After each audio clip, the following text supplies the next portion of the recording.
생활 속 법률 히어로 이승우 변호사의 사건 파일.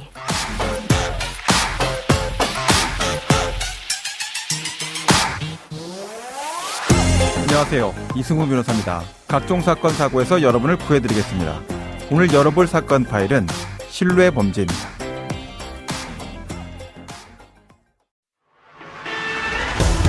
저금리 대출을 해주겠다며 피해자들의 휴대전화에 악성 코드를 설치한 뒤 금품을 가로챈 보이스피싱 조직원들이 경찰의 무더기로 붙잡혔습니다. 이 사회의 신용, 이 믿음을 쌓아올리고 이걸 잘 보존하는 것은 매우 중요합니다. 이 사회 발전과 개인의 행복 추구를 위해서 이제 필수적인 것이기 때문인데요.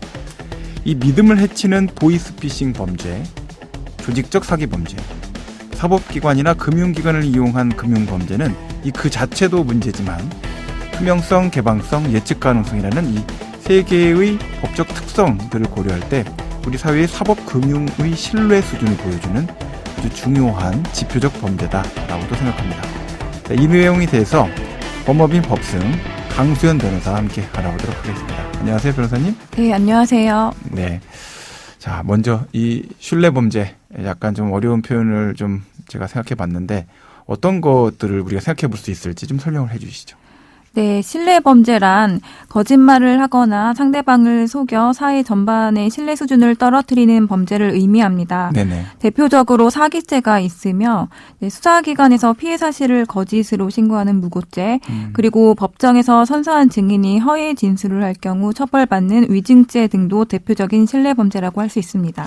네, 그 중에서도 이제 신뢰 범죄 중에서 가장 잘 알려졌다라고 생각할 수 있는 게 이 보이스피싱일 것 같은데요. 이 보이스피싱을 직접 당하는 피해자가 되는 것뿐만 아니라 갑자기 범죄의 공모자가 되는 이런 경우들도 발생해서 문제가 되고 있죠. 네, 그렇습니다. 지난해 7월 유명 아이돌 그룹 출신에서 연기자로 변신하여 한때 왕성하게 활동했던 한 남성이 경기도 여주경찰서를 찾아 자수하는 사건이 있었습니다. 네네. A씨는 인터넷 구인 사이트에서 고액 단기 일자리 광고를 보고 여주까지 이동해서 현금 600만 원을 누군가에게 전달하는 일을 하게 되었는데요. 돈을 받는 순간 보이스피싱 수거책 역할이라는 생각이 들어서 자수를 하게 되었다고 밝힌 것으로 전해졌습니다. 다행이네요. 그래요. 네. A씨는 피해자를 만나 받았던 현금을 모두 돌려줬지만 경찰은 A씨를 사기 혐의로 불구속 입건하였는데요. 이렇게 해도 불구속 입건돼서 혐의로 조사를 받아야 되는 거군요. 네, 그렇습니다. 네네. 네, 유명 연예인 출신의 남성도 피해가지 못한 보이스피싱 범죄. 나날이 발전해 가고 있는 보이스피싱 범죄 형태와 이에 대한 법원의 입장은 어떤지 살펴보고 본인이 의도치 않게 사건에 연루되었을 때의 대처 방안에 대해 살펴보겠습니다. 충분히 심사숙고해서 대응한 경우도 이제 불구속 입건이 될 수 있으니까 충분히 심사숙고를 해봐야 될 것 같다. 또는 살펴봐야 될 것 같다 생각이 듭니다. 자, 이제 청취자분들 중에서도 보이스피싱 모르시는 분이 거의 드물 것 같다 생각이 드는데, 자, 그럼에도 불구하고 이 보이스피싱 피해 또는 우연히 가담하게 되는 이런 일들은 계속 발생하고 있습니다. 이 최근 보이스피싱 수법은 어떤 것들이 있습니까? 네, 우선 이제 과거에는 주로 노년층이 피해를 입는 경우가 많았습니다. 자녀가 납치되었다거나 사고가 발생해서 빨리 돈을 입금해야 한다는 식으로 혼란스럽게 해서 돈을 입금하게 하는 방식이 많았는데요. 네네. 또한 금융기관이나 수사기관을 사칭하는 문자를 보내서 피해자가 문자 속 링크를 누르면 개인정보가 빠져나가서 피해를 입게 되는 방식으로의 범죄도 흔하게 일어났던 수법입니다. 네. 최근에는 20, 30대의 젊은 사람들을 상대로 하는 범죄도 많이 늘어났는데요. 회사에 채용되었다는 거짓 연락을 해서 계좌번호와 주민등록번호를 건네주는 경우도 있고. 그런 경우들이 진짜 많이 생기고 있더라고요. 네. 그리고 코로나19 대출 지원 거짓 문자를 보내서 개인정보를 알아내는 방식으로 피해를 입는 경우도 많은 것으로 알려져 있습니다. 네네. 또한 피해자에게 전화를 걸어서 피해자의 통장이 대포 통장으로 이용되어 수사 선상에 올라와 있다며 이를 해결하기 위해 특정 URL을 보내서 이를 클릭하게 하고 진짜 수사기관에서 보낸 것으로 믿게 한 뒤에 현금을 인출한 후 건네주게 함으로써 피해를 입히는 경우도 최근 많이 이뤄지고 있는 범죄 방식입니다. 네.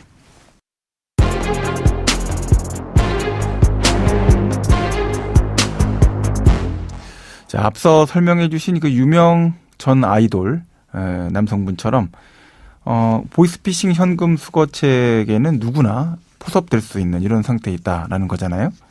자, 이 부분 관련해서도 많은 분들이 좀 정확하게 아셔야 될 것 같은데요. 변호사님, 그 구체적인 내용들 좀 더 설명을 좀 해 주시죠. 네.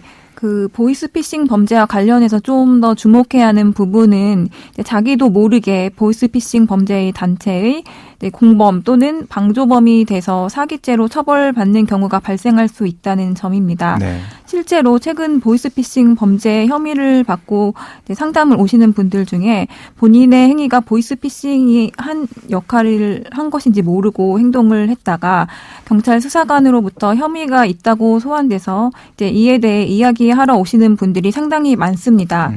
보이스피싱은 주로 언론에서 이제 피해자가 어떤 방식으로 피해를 입는지에 대해 널리 알리고 이를 주의해야 한다는 식의 이야기들이 많이 있는데요. 그렇죠. 피해자에 중심되는 이야기들은 뭐 정말 많습니다. 네, 이에 관하여는 이제 앞서 여러 가지 형태를 언급하였습니다. 반면에 이제 자기도 모르게 보이스피싱 범죄를 저지르게 되는 경우에 대해서는 이제 비교적 널리 알려지지 않은 것으로 보입니다. 작년 7월 유명 연예인이 했던 그 보이스피싱 현금 수거책의 역할이 그 대표적인 형태라고 할 수 있습니다. 지금 말씀하신 게 이제 구인 어플에 들어가 보거나 또는 구인 사이트에 가보면 뭐 고액 알바다, 꿀알바다, 단기 고수익 알바다 뭐 이런 말들로 이제 현금 수거책이라는 이런 사람을 모집하는 이것과 관련된 이야기죠. 네, 그렇습니다. 보이스피싱 현금 수거책은 이제 말 그대로 금융위원회 직원이나 이제 검사 등을 사칭한 사람들로부터 이제 속아서 이제 현금을 인출한 피해자로부터 돈을 건네받는 역할을 하는 사람입니다. 네네. 이미 피해자는 검사 등을 사칭한 사람으로부터 속아서 이제 현금 수거책에 돈을 건네주기 때문에 실제로 피해자들의 얘기를 이제 들어보면 현금 수거책이 돈을 건네주는 과정에서 별다른 이야기를 하지 않았지만 금융위원회 직원인지 알았다고 증언하는 경우가 많았습니다. 네, 현금 수거책 본인하고 대화하시는 경우는 드문 것 같고 네. 현금 수거책을 만났을 때 전화 통화를 막 하고 있었던 그러니까 유인책이나 뭐 이런 분들하고 전화 통화를 막 한참 하고 있었던 이제 그런 경우들이 좀 많았던 것 같은데 계속 설명해 주시죠. 네, 이러한 현금 수거책 역할을 하는 사람들은 보통 이제 아르바이트 구인 사이트들의 직장을 구한다는 글을 올려서 보이스피싱 단체로부터 연락을 받는 경우가 많은데요. 이런 것들은 뭐 아르바이트나 구인 사이트에서 좀 차단시킬 수 있는 근본적인 차단 방법은 없을까요?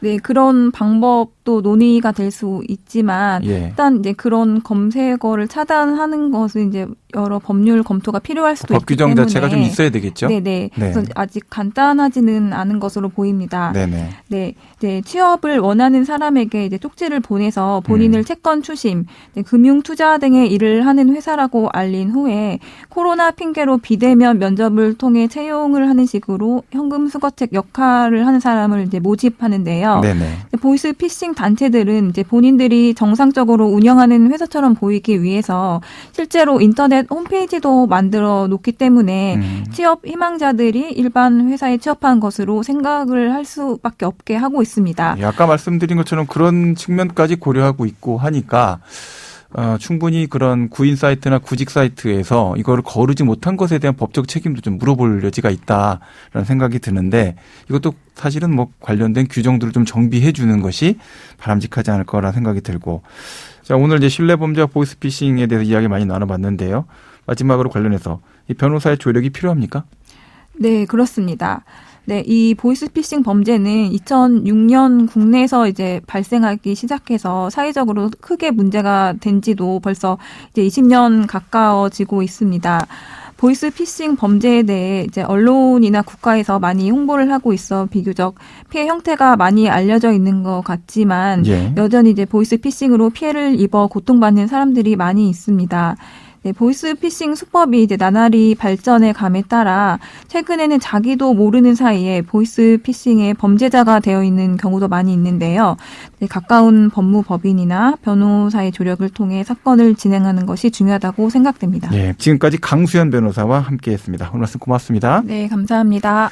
생활 속 법률 히어로 이승우 변호사였습니다. 내일도 사건에서 여러분들을 구해드릴 사건 파일 함께 열겠습니다.